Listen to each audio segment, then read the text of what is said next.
Hallo, hallo, hallo, guten Tag. Frau Robinson here, Teresa Robinson. And if you're watching this video, it's probably because I have your student in my German class here at West Middle School.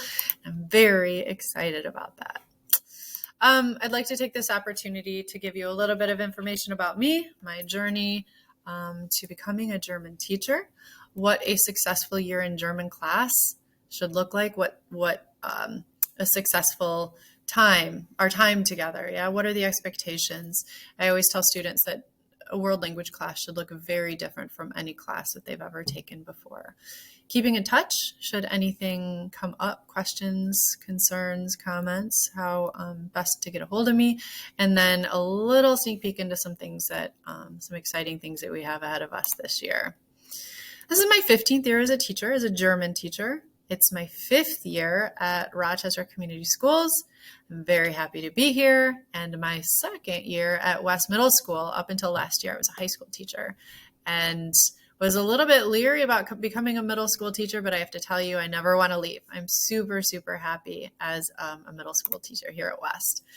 I started my journey with German education in Germany at a language school specifically designed for adults, for people who moved to Germany for business and whose spouses wanted enough language to be able to feel proficient enough to feel comfortable in Germany. So it was such an advantage starting my language acquisition in that way. Came home and got my bachelor's degree at Eastern Michigan University. I have a major in German and a minor in language arts.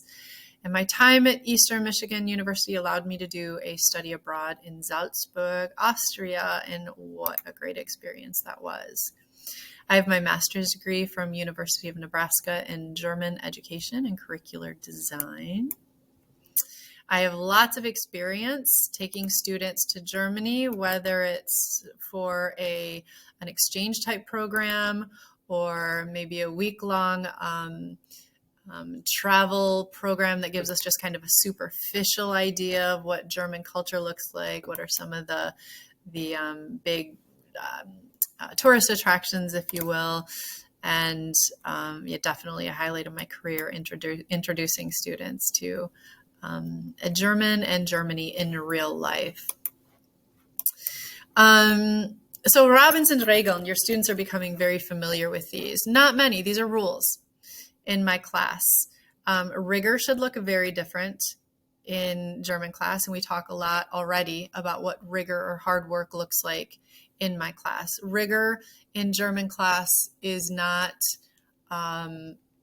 studying lists of vocab outside of class or homework or conjugating verbs or translating sentences. There will be very little homework outside of class. The hard work comes in class. And we've been busy the last week or so developing a culture and an atmosphere that really, really emphasizes that, what should hard work look like in German class? And just to give you an idea, these are the rules that are listed in class, and I've spent some time pointing at them and making sure that students are really familiar with the expectations. Limit the English. There are times, and your students know when, that they're allowed to speak English, but most of the class there will be very little to no English spoken, especially as we go further along. Work really hard on not getting caught up on the few words or phrases that you're not entirely sure, because as soon as we stress, the affective filter comes up, and it's really hard to allow the language to come in.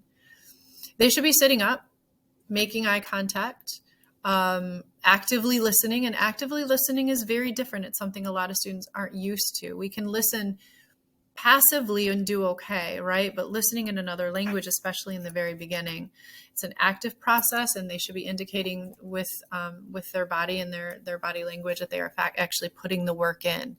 There should be nothing on desks. They shouldn't be taking many notes at all.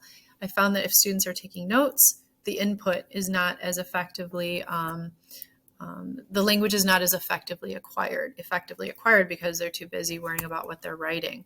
They should be participating. If I ask them to do something, regardless of how silly it seems, the expectation is that they do it, right? And just kind of trust me that there's a reason for why I'm asking them to do it.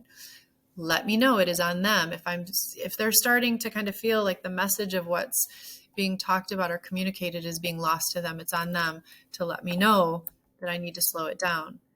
do your part, whether we're coming up with stories together or a whole class activity where I'm asking them to, again, maybe do some gesturing or something. The expectation is they're doing it. These aren't optional steps to the acquisition process. And of course, if one person's speaking, they're listening, again, actively listening. That can look really new, or that can be a new thing for students. But that's part of the rigor. That's part of the hard work. And of course, a deal breaker in my class is being kind. Yeah, they have to be kind. There's going to be lots of opportunities where students are going to take chances with the language, and we get really excited about that. And their mistakes are going to be made, and we're all in this together, and we're going to make sure that we support each other. Staying in touch. I really prefer for students to advocate for themselves if they have questions or concerns. I'm very approachable. I think students are already catching on to that. If they have any questions or concerns, I would prefer that they send an email or they come and talk to me before or after class. But my contact information for anyone who needs to reach out, I'm happy to answer emails, is trobinson@rochester.k12.michigan or .mi.us. If we need to set up a Zoom meeting to support your student, I'm happy to do that. We can talk about that as well. Lots of exciting stuff going on in German class. Maybe the most exciting part, we do a Christmas unit, because if you know anything about Germany and German culture, Christmas practice or German practice perspectives and products. Man, Christmas is a highlight in German-speaking countries.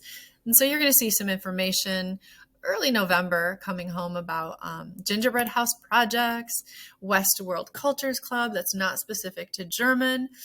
Once a month, we get together for a couple hours and highlight different cultures and different practices or traditions or holidays from different cultures all over the world.